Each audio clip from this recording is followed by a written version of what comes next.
পরমা কলেজে থার্ড ইয়ারে পড়ার সময় তার বাবা মা সুযোগ্য পাত্র পেয়ে যাওয়ায় রাকেশের সঙ্গে জোর করে পরমার বিয়ে দেয়। পরমা কম্পিউটার সায়েন্সের স্টুডেন্ট ছিল।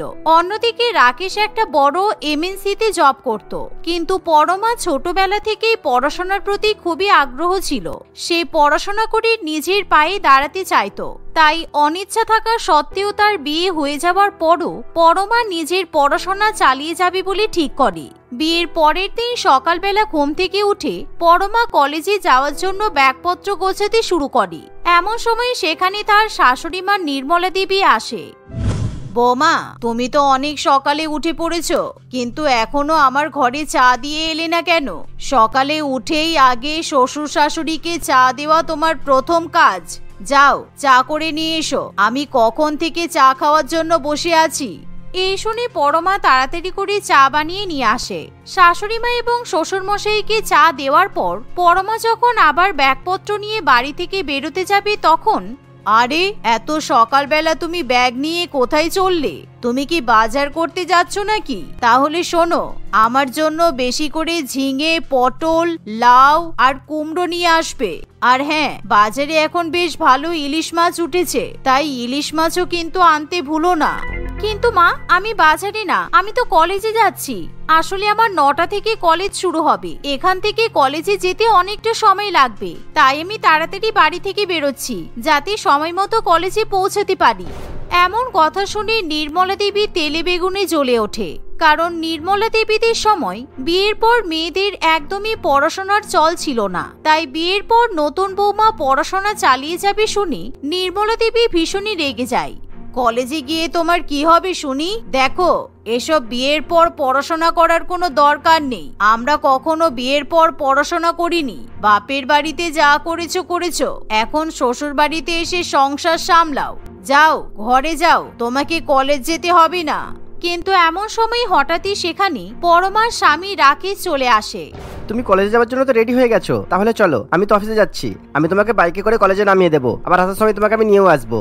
থাক খোকা, আজকালকার মেয়েদের এত লাই দেওয়ার কোনো দরকার নেই। এদেরকে একটু প্রশ্রয় দিলেই মাথায় উঠে নাচবে। তুই তো চাকরি করছিস, তাহলে তোর বউয়ের আবার পড়াশোনা করার কি দরকার? আমাদের আগেকার দিনের যুগ বদলে গেছে, তুমি দেখছো না এখনকার দিনে সবাই পড়াশোনা করছে। তাছাড়া পরমা যদি পড়াশোনা করতে চাই তাহলে পরমা পড়াশোনা করুক না। এনিওয়ে, আমার অফিসের জন্য দেরি হয়ে যাচ্ছে, পরমা চলো। এই বলে রাকেশ পরমাকে সঙ্গে নিয়ে বাইরে বেরিয়ে যায়। যা দেখে পরমার ননদ তৃষা বলে, মা, বৌদির বাপের বাড়ির যৌতুক নিয়ে আমরা হাসি খুশি থাকবো তা নয়। বৌদি তো দেখছি আমাদের বাড়িতে এসে পড়াশোনা করতে গিয়ে দাদার প্রচুর টাকা পয়সা খসাতে শুরু করেছে। যে করে হোক বৌদির পড়াশোনা কিন্তু আটকাতেই হবে, তা না হলে বৌদির পড়াশোনার খরচ চালাতে গিয়ে দাদা কিন্তু আমাদের হাতে আর একটাও টাকা পয়সা দেবে না। এই শুনে নির্মলা দেবী আরো বেশি রেগে যায় আর সে রাগে গজগজ করতে করতে বাজারের দিকে রওনা দেয়। কিন্তু এমন সময় তার কয়েকজন প্রতিবেশীর সঙ্গে দেখা হয়। ও নির্মলা দিদি, তোমার নতুন বৌমা সাত সকালবেলা কাঁধে ব্যাগ নিয়ে কোথায় গেল? তোমার বৌমা কি বিয়ের পরেও পড়াশোনা চালিয়ে যাচ্ছে নাকি? তা তোমার বৌমার পড়াশোনার খরচা কে দিচ্ছে? কে আর দেবে? আমার ছেলেই দেবে। আমি বললাম বিয়ের পর পড়াশোনা করে কোনো লাভ নেই। আমার ছেলে তো চাকরি করে, কিন্তু বৌমা আমার একটা কথাও শুনলো না। 2-1 দিনের মধ্যেই আমার ছেলেকে হাত করে নিয়েছে। শোনো, আজকালকার দিনে শিক্ষিত মেয়েরা কিন্তু ভীষণই ডেঞ্জারাস হয়। আমারই বৌমাকে দেখো না, কত শিক্ষিত, কিন্তু কখনো আমার সঙ্গে ভালো ব্যবহার করে না। আমার সাথে বসে দুটো গল্প পর্যন্ত করে না। বেশিরভাগ দিনে তো রান্নাই করে না, রেস্টুরেন্ট থেকে খাবার এনে খাওয়ায়। প্রতিবেশীদের মুখে এরকম কথা শুনে নির্মলা দেবী আরো বেশি চিন্তায় পড়ে। তাই সে মনে মনে ঠিক করে সে কিছুতেই পরমাকে পড়াশোনা চালাতে দেবে না। তাই সেদিন যখন পরমা কলেজ থেকে বাড়িতে ফিরে আসে তখন, বৌমা, সকালবেলা তো কিছুই রান্না বান্না করে বেরোওনি। আমরা কি খাবো না খাবো সেদিকে তোমার কি কোনো হুঁশ আছে? যাও, রাত্রিবেলা আমার জন্য 7 রকম পদের খাবার দাবার বানিয়ে আনো। তোমার জন্য আমি দুপুরবেলা ভালো করে খেতেই পারিনি। শাশুড়ি মায়ের কথা শুনে পরমা তখনই রান্নাঘরে চলে যায়। কিন্তু সারাদিন কলেজে ক্লাস করায় পরমা ভীষণই ক্লান্ত থাকে, তবুও সে কাউকে কিছু বলতে পারে না। কালকে আমার কম্পিউটার সায়েন্সের ইম্পর্টেন্ট ক্লাস আছে। আমাকে আজকে রাতের মধ্যেই নোটসগুলো তৈরি করে নিতে হবে। এই বিয়ের অনুষ্ঠানের চক্করে আমি ঠিকমতো কলেজেও যেতে পারিনি, আর পড়াশোনাও করতে পারিনি। এমনই ভাবনা চিন্তা করতে করতে পরমা রান্না বান্না করে সবাইকে খাবার পরিবেশন করে। সবার খাওয়া দাওয়া হয়ে গেলে পরমা ডাইনিং রুমে বসেই ল্যাপটপ খুলে নোটস বানাতে শুরু করে। কিন্তু কিছুক্ষণ পর ডাইনিং রুমে আলো জ্বলছে দেখে সেখানে নির্মলা দেবী আসে। বৌমা, এত রাতে তুমি যখন জেগেই আছো তখন চলো আমার পা দুটো ভালো করে মাসাজ করে দেবে। আমার পায়ে আর কোমরে এত ব্যথা হচ্ছে, আমি ঘুমাতেই পারছি না। এই শুনে পরমার কিছু করার থাকে না। সে পড়াশোনা ছেড়ে শাশুড়ি মায়ের সেবা করতে চলে যায়। নির্মলা দেবী ইচ্ছাকৃতভাবে 2 ঘন্টা ধরে পরমাকে দিয়ে পা টেপায়।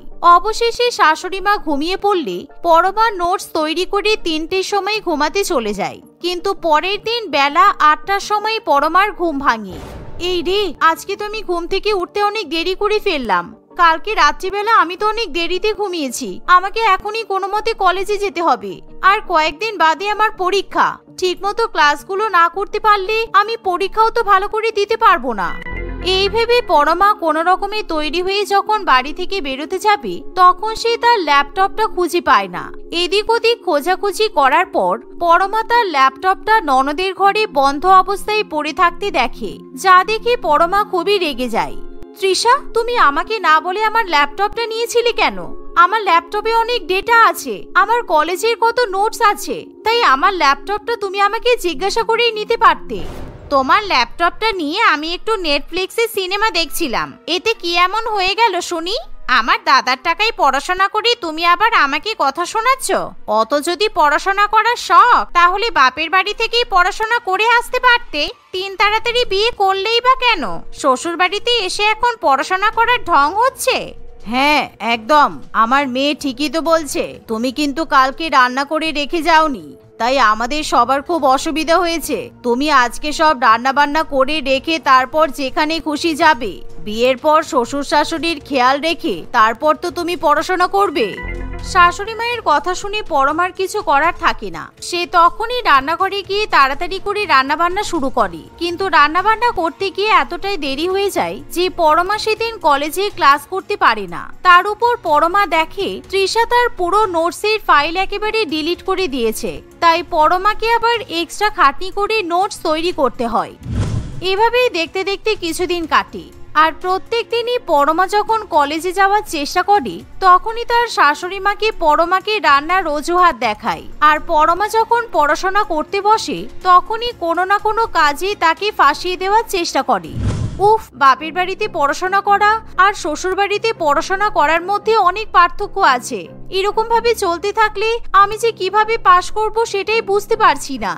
এমন সময় তৃষা পরমার ঘরে এসে বলে, বৌদি, আমার খুব গরম গরম চিকেন পকোড়া আর স্যান্ডউইচ খেতে ইচ্ছে করছে। আর হ্যাঁ, তোমাকে বলেছিলাম মনে আছে, আজকে আমার বান্ধবীরা আমার সঙ্গে দেখা করতে আসছে, তাই তুমি chicken manchurian, mix chowmein, chilli paneer, prawn pakora আর আরো কয়েকটা খাবার রান্না করে রাখবে, কেমন? এই বলে তৃষা সেখান থেকে চলে যায়। দেখতে দেখতে এভাবেই বেশ কিছুদিন কাটে। কিন্তু পরমার পরীক্ষার ঠিক আগের দিন রাত্রিবেলা তৃষা লুকিয়ে লুকিয়ে পরমার ঘরে যায় আর পরমার অ্যাডমিট কার্ডটা নিজের ঘরে নিয়ে গিয়ে লুকিয়ে রেখে দেয়। দেখতে দেখতে 2-3 ঘন্টা কাটার পর পরের দিন সকালবেলা পরীক্ষা দিতে যাওয়ার আগে পরমা কিছুতেই তার অ্যাডমিট কার্ড খুঁজে পায় না। অনেক খোঁজাখুঁজি করার পরও পরমা যখন কিছুতেই অ্যাডমিট কার্ড খুঁজে পায় না তখন সে অ্যাডমিট কার্ড ছাড়াই কলেজে পরীক্ষা দিতে চলে যায়। যা দেখে নির্মলা দেবী তার মেয়েকে বলে, কিরে, তুই না বললি তুই বৌমার অ্যাডমিট কার্ডটা লুকিয়ে রেখেছিস? তাহলে বৌমা পরীক্ষা দিতে গেল কিভাবে? তুই ঠিক করে কাজটা করেছিলি তো? আরে হ্যাঁ মা, আমি অ্যাডমিট কার্ডটা লুকিয়ে রেখেছি। বৌদি তবুও কি করে পরীক্ষা দিতে গেল আমি সেটাই বুঝতে পারছি না। এই দেখো, আমার হাতে বৌদির অ্যাডমিট কার্ড আছে। আসলে পরমার ফোনে অ্যাডমিট কার্ডের ছবি তোলা থাকে, তাই পরমা সেই ছবিটা প্রিন্ট আউট করে কোনো রকমে রেজিস্ট্রেশন নাম্বার দিয়ে পরীক্ষায় বসার সুযোগ পায়। সেই সাথে পরমা খুব ভালো মতোই বুঝতে পারে তার শাশুড়ি মেয়ে এবং ননদ তার সঙ্গে এরকম ষড়যন্ত্র করেছে। কিন্তু শত বাধা বিপত্তি থাকা সত্ত্বেও পরমা শেষ পর্যন্ত খুব ভালো নাম্বার পেয়ে পাশ করে যায়। তার শাশুড়ি মেয়ে এবং ননদ হাজার চেষ্টা করলেও পরমাকে কিছুতেই আটকাতে পারে না। পরীক্ষায় পাশ করার পর পরমা এবার চাকরির জন্য নিজেকে তৈরি করতে শুরু করে। এভাবে দেখতে দেখতে দু একদিন কাটে। কিন্তু একদিন শপিং মলে গিয়ে নির্মলা দেবীর সঙ্গে তার প্রতিবেশী অমলা দেবীর দেখা হয়।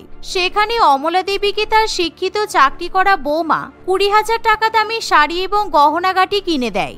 কিরে অমলা, তুই যে তোর বৌমার নামে এত নিন্দামন্দ করছিলি, কোথায়? তোর বৌমা তো দেখছি নিজের ইনকাম করা টাকা দিয়ে তোকে শাড়ি গহনা কিনে দিচ্ছে। তোর বৌমা এত ভালো, তুই আগে বলিসনি তো? ও হ্যাঁ, তোকে বলা হয়নি, আমার বৌমা এখন মাসে 1 লক্ষ টাকা ইনকাম করে, তাই আমাকে প্রত্যেক মাসে অনেক উপহার দেয়। ভাগ্যিস আমার বৌমা পড়াশোনাটা শিখেছিল। এই তো কিছুদিনের মধ্যেই আমরা সবাই মিলে সিঙ্গাপুরে ঘুরতে যাচ্ছি, পুরো ঘোরার টাকাটাই কিন্তু আমার বৌমা দেবে। এরকম কথা শুনে নির্মলা দেবী নিজের ভুল বুঝতে পারে আর সে মনে মনে খুবই অনুশোচনা বোধ করে। সেদিন খুবই মন খারাপ করে নির্মলা দেবী যখন বাড়িতে ফিরে তখন টেবিলের উপর এক গাদা সীতাভোগ, মিহিদানা, রসমালাই, কালাকাঁদ, জলভরা সন্দেশ ইত্যাদি নানান রকমের মিষ্টি দেখতে পায়।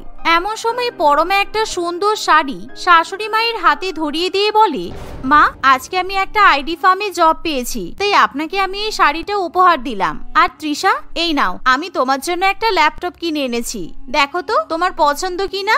বৌদি, তুমি আমার জন্য ল্যাপটপ কিনে এনেছো? আমার খুব ভুল হয়ে গেছে বৌদি, তুমি আমাকে ক্ষমা করে দাও। আমরা আর তোমার সঙ্গে কখনো খারাপ ব্যবহার করব না। আসলে তোমার পরীক্ষার আগের দিন আমি তোমার অ্যাডমিট কার্ডটা লুকিয়ে রেখেছিলাম, এখন আমার খুব খারাপ লাগছে।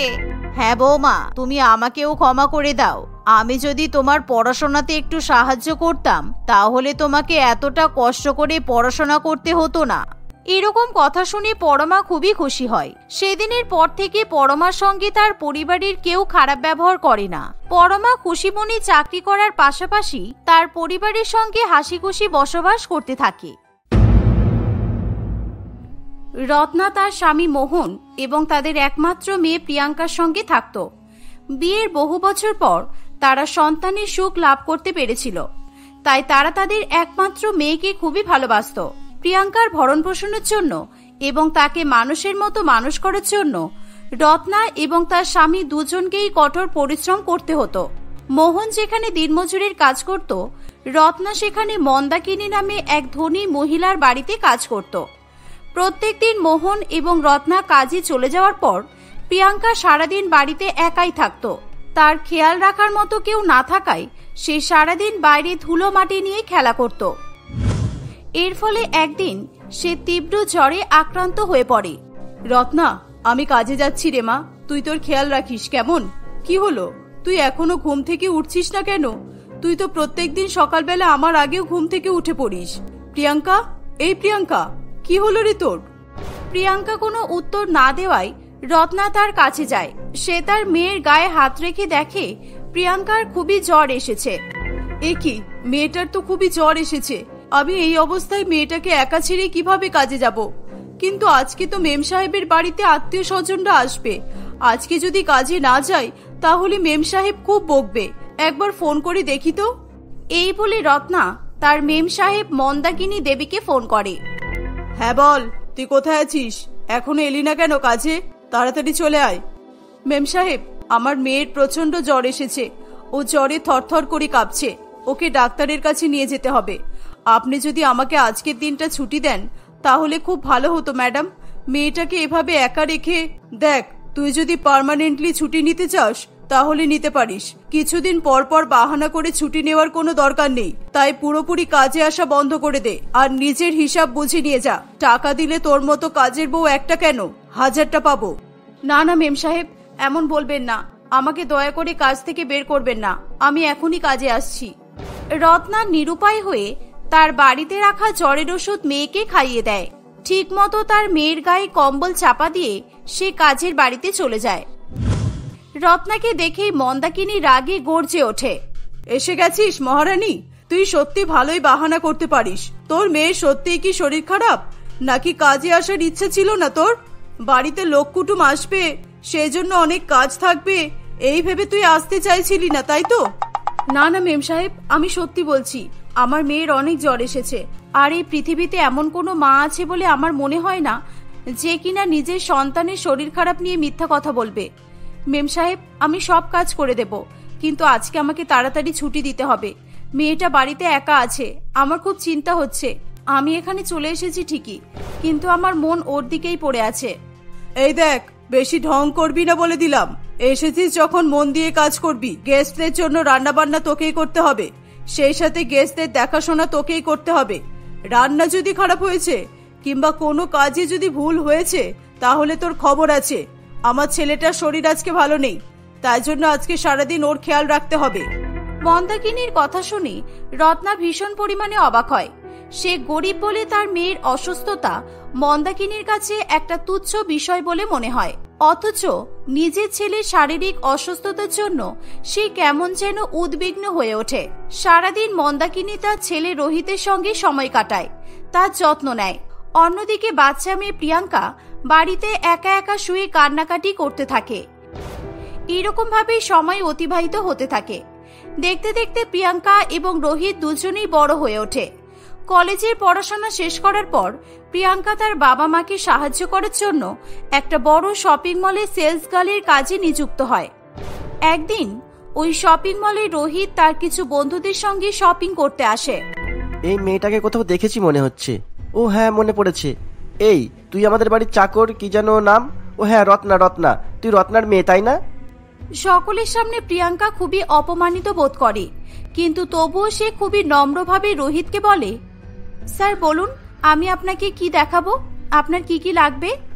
তোর মা তো সবসময় গল্প করতো তুই নাকি পড়াশোনায় খুব ভালো।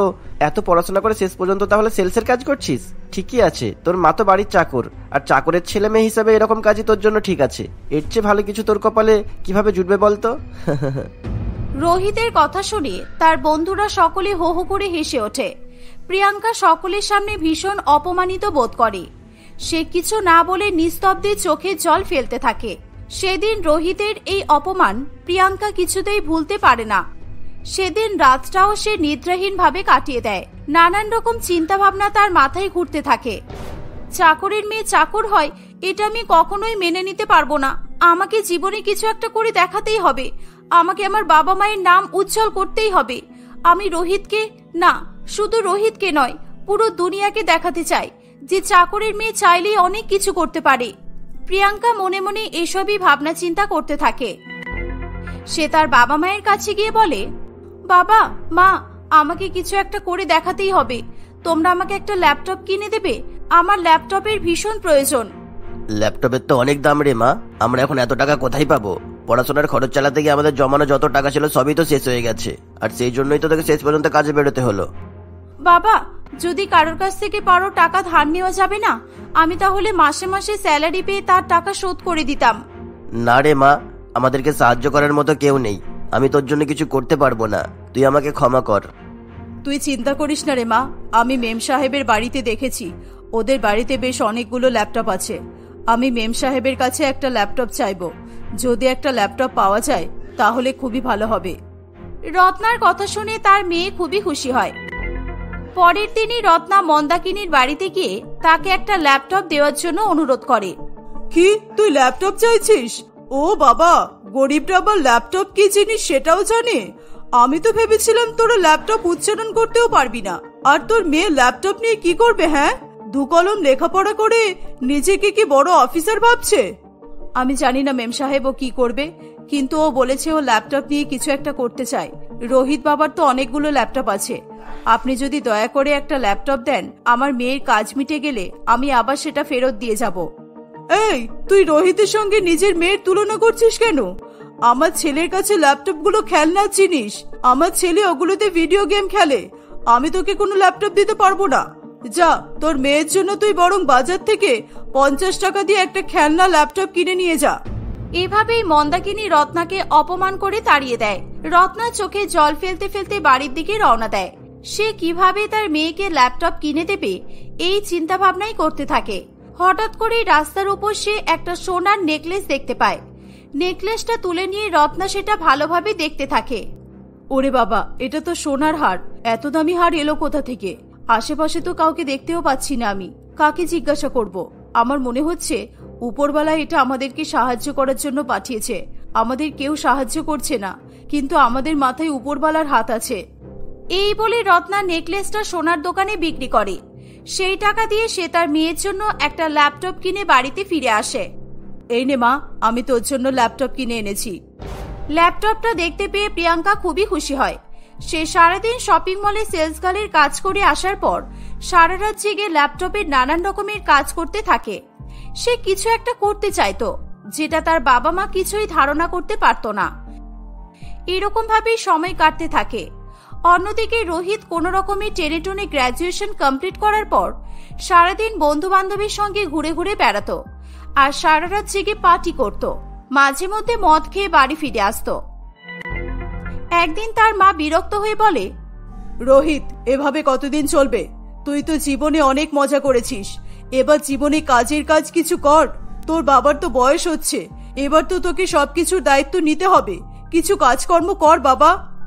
হ্যাঁ মা, আমি তো এই ব্যাপারেই তোমার সঙ্গে কথা বলবো বলে ভেবেছিলাম। আমি তো কোনো চাকরি বাকরি পাবো না, এটা আমি শিওর। আর তাছাড়া চাকরি করে কি বা হবে বলো তো? যত টাকা তো সব ব্যবসাতেই। তাই আমি বড় ব্যবসায়ী হতে চাই। আমাকে 20 লক্ষ টাকা দাও, আমি তোমাকে ব্যবসা করে দেখাবো। এই বলে রোহিত তার বাবা মায়ের কাছ থেকে 20 লক্ষ টাকা নিয়ে বাড়ি থেকে চলে যায়। সেদিনের পর থেকে সে প্রায় দিন তার বাবা মায়ের কাছ থেকে অনেক অনেক টাকা চাইতো। অন্যদিকে দীর্ঘ পরিশ্রমের পর প্রিয়াঙ্কা নিজের একটা সফটওয়্যার অ্যাপ্লিকেশন তৈরি করে ফেলে। প্রিয়াঙ্কা ভীষণ খুশি হয়। আমি আজকে সফল হলাম, আমার এতদিনের পরিশ্রম আজকে কাজে আসলো। এই অ্যাপ্লিকেশন সফটওয়্যারটা নিয়ে আমি এবার আমার জীবন গড়ে তুলব। প্রিয়াঙ্কা তার বাবা মাকে বলে ব্যাংক থেকে কয়েক লক্ষ টাকা লোন তোলে। সেই লোনের টাকা দিয়ে সে নিজের একটা ডিজিটাল কোম্পানি ওপেন করে। সে প্রচুর পরিশ্রম করতে থাকে। ধীরে ধীরে সে সাফল্যের দিকে এগিয়ে যায়। আস্তে আস্তে সে ব্যাংকের সমস্ত লোন পরিশোধ করে দেয়। সে তার বাবা মাকে একটা বিলাসবহুল জীবন উপহার দিয়েছিল। অন্যদিকে একদিন রোহিতের বাবা মা জানতে পারে রোহিত এতদিনে কোনো ব্যবসা শুরু করেনি। সে তার বন্ধুদের সঙ্গে জুয়া খেলতে গিয়ে সমস্ত টাকা লুটিয়ে ফেলেছে। এমনকি সে তাদের বাড়িটাও বন্ধক রেখে জুয়া খেলেছে। তুই আমাদেরকে শেষ করে ফেললি। তোর জন্য আমাদের এই দশা হয়েছে। তুই জীবনে কিচ্ছু করতে পারলি না, আর আমাদেরকেও পুরোপুরি নিঃস্ব করে ফেললি। এবার আমরা কোথায় যাব, কি করব বল? ঠিক সেই সময় সেখানে রত্না তার মেয়ে প্রিয়াঙ্কাকে নিয়ে উপস্থিত হয়। মেম সাহেব, এই নিন, আমি আপনার জন্য মিষ্টি এনেছি। আমার মেয়ে আমাদের জীবন পুরোপুরি পাল্টে দিয়েছে। আজকে আমাদের কাছে সব আছে। আমি আপনাকে একটা কথাই বলতে চাই, সময় কখনো একই রকম থাকে না, সকলের সময় পরিবর্তিত হয়। এই নাও রোহিত, আমার ভিজিটিং কার্ড। তোমার এখন চাকরির ভীষণ প্রয়োজন। তুমি কার্ডটা নিয়ে কালকে আমার অফিসে এসো। আমি তোমাকে আমার কোম্পানিতে একটা চাকরির ব্যবস্থা করে দেব। আমাকে ক্ষমা করে দাও প্রিয়াঙ্কা, আমি তোমাকে সেদিন শপিং মলে অনেক অপমান করেছিলাম, আর আজকে তোমরাই আমাদের সাহায্য করতে এগিয়ে এলে। হ্যাঁ, সে তুমি ঠিক বলেছো। তোমাদেরকে সাহায্য করতে এসেছি, আর সেই সঙ্গে তোমাদেরকে একটা কথা মনে করিয়ে দিতে এলাম, চাকরের মেয়ে কখনো চাকর হয় না, আর বড় ব্যবসায়ী ছেলেও সবসময় ব্যবসায়ী হতে পারে না। জীবনে প্রতিষ্ঠিত হওয়ার জন্য কঠোর পরিশ্রম আর কর্মদক্ষতার প্রয়োজন হয়। চলো মা, আশা করছি এরা আর কখনোই গরিবদের সঙ্গে খারাপ ব্যবহার করবে না। এই বলে প্রিয়াঙ্কা তার মায়ের সঙ্গে গাড়িতে উঠে পড়ে।